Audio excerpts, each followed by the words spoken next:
What is up, gentlemen? Welcome back to another episode on the channel. On today's episode, we'll be looking at how and why you should actually choose to rewrite the story or the version of your story that you continuously tell yourself.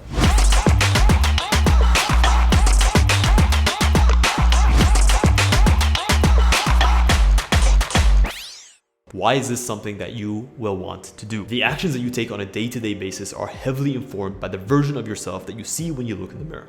And that version of yourself is a direct manifestation of the inner monologue that you have about who you are and the experiences that you've lived. How does one change their story from a negative or a largely negative experience to something that is empowering, something that, despite having difficult and challenges that are actually life-altering, into something that is positive, into something that is conducive to onward and forward progression? Number one is to ultimately challenge the pure negativity bias that you have about the experiences that you've lived thus far. Every scenario and every experience that you live, you have two ways of looking at it. You have the traditional glass half empty, and you have the optimistic glass half full. Why would you always want to look at everything in an optimistic way? Look at it this way.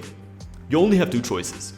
One is going to wear away at you, and the other is going to empower you to learn from the experiences despite them being largely negative. Every scenario brings with it a learning opportunity. Whether you learn about other people, whether you learn about scenarios, whether you learn about your mental toughness, every single scenario that you've ever been in has the smooth handle and it has the rough handle. Choose to grab the smooth handle. Choose to grab the handle that is allowing you to project the version and the story of yourself that is productive and conducive to long-term success. Two is to set yourself as the creator. So many people go about life and allow life to happen to them. They are either in the passenger seat or, at worst, even in the backseat. Why is this something that is largely negative? Well, the second that you remove or eliminate the control of your own destiny and you put it into the hands of others, you become a victim to everything that is potentially likely to happen to you. You cannot control others, but what you can control is yourself. You can control the actions, the words, the version of yourself you bring to every single engagement. When you look at yourself as the creator of your destiny and the creator of ultimately where you need to go, this empowers you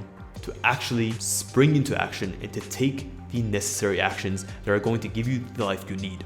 When you imagine that the fate of your life hangs in the hands of someone else, you are always going to be demotivated to actually do what needs to be done. Three is to rewrite your origin story.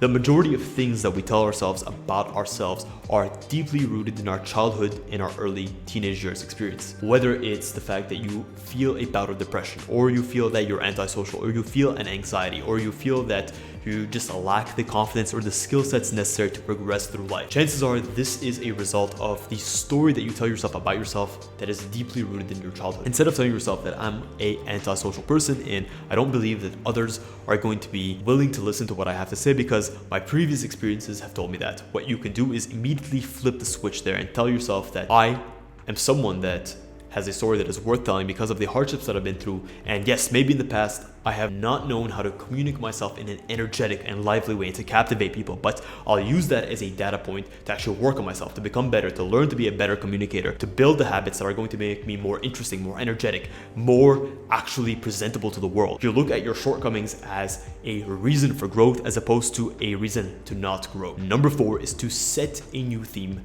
for the frame of your life. We spoke about the smooth handle and the rough handle. The same is true about how you thematically frame your life. If you choose to frame your life in a theme that says that I am just a pawn in this world and I'm someone that is meant to experience life as life comes at me, versus I intend to have a theme of growth, a theme of prosperity, a theme of actual giving, a theme of being the best possible version of myself, and I'll accept nothing less. Well, you could be the same person, but the theme by which you frame your life is going to heavily impact the decisions and the actions you take on a day-to-day basis. The same person that tells themselves that I cannot get into shape because I don't have enough time or I don't have the resources is going to be the kind of person that is going to continuously justify why they don't go to the gym and why they don't eat healthy and why they don't take the necessary actions, versus the same person that may find themselves in the same exact scenario. They tell themselves that despite everything, that I'm the kind of person that is determined to grow in all areas of my life, not only from this side but also from this side, and they will find the time, they will find the resources, they will make it happen, because the theme that they've actually set themselves in leaves no room for the latter or the alternate. Number 5 is going to be ultimately to end the chapters that do not or no longer serve you. You move through life and you move through chapters. You meet people, you have experiences, you go into things and you leave things. Most people are unable to leave the past behind because it's much easier to let things linger than to put a firm stop on it. They're worried about their emotions. They're worried about actually cutting the cord. They're worried about so many things and the perceptions of others that they choose not to end the chapters of their lives or the chapters that they are passing through that are no longer going to serve them in the longevity or the longevity of their life. Choose to put aside the things that no longer serve you and to embrace new opportunities and new scenarios that are ultimately potentially capable of doing so. Number 6 is to eliminate the illusion of a concrete version of yourself. The person you are today should not be the person you become or you ultimately end up being tomorrow. Every day should be an opportunity for consistent and small steps towards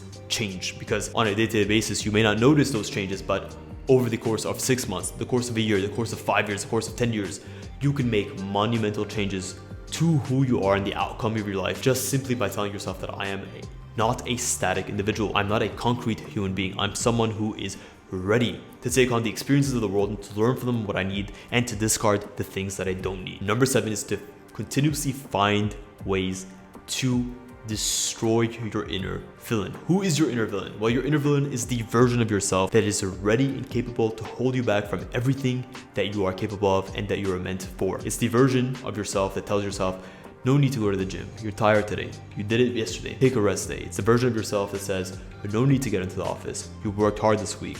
You don't need to take that extra meeting. You don't need to do that extra step. You don't need to actually do that extra bout of research. It's the version of yourself that is actively trying to tear away everything that you're meant to do and that you're meant for just by giving you the alternate, right? It's the devil on your shoulder. Learn to ignore and learn to destroy the devil on your shoulder, because that is the number one way to find yourself regressing and ultimately becoming the very thing that you are trying to avoid. Number 8 may very well be to completely shift your location.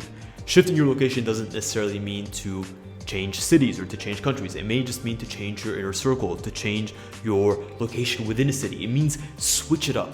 It means flip the script. It means create a reason that you must change. If you live with your parents, maybe consider leaving home. If you are finding yourself in a job that does not serve you in a long-term process, maybe consider changing that job. Understand that the scenario that you find yourself in may be a comfort zone, but it may not be the right comfort zone that is going to serve you from a long-term perspective. Number 9 is to always acquire new skills. You are a sum of all of these skills and the experiences that you've had. The second you choose to stop accruing new skills, to stop exposing yourself to the potential of becoming better, of becoming more competent, is the second you start dying. Choose to continuously stack skills that are going to benefit you in all areas of your life, for your mental health, your physical health, your spiritual health.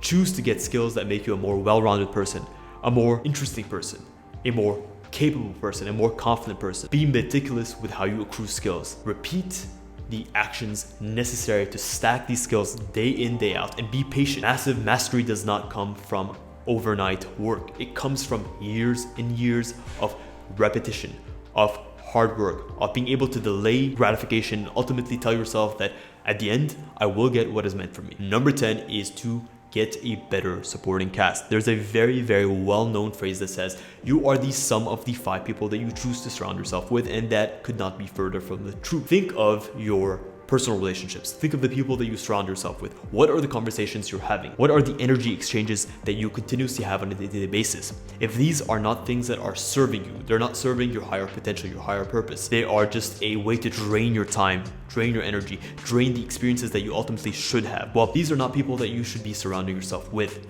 Choose to change the cast of people that you associate with on a day-to-day basis, because ultimately where you spend your time ultimately dictates the person you become. Number 11 is to ultimately change your personal narrative through continued actions and practice. The version of your story that you tell yourself today is not something you can just flip a switch and all of a sudden you do a complete 360 or 180 spin.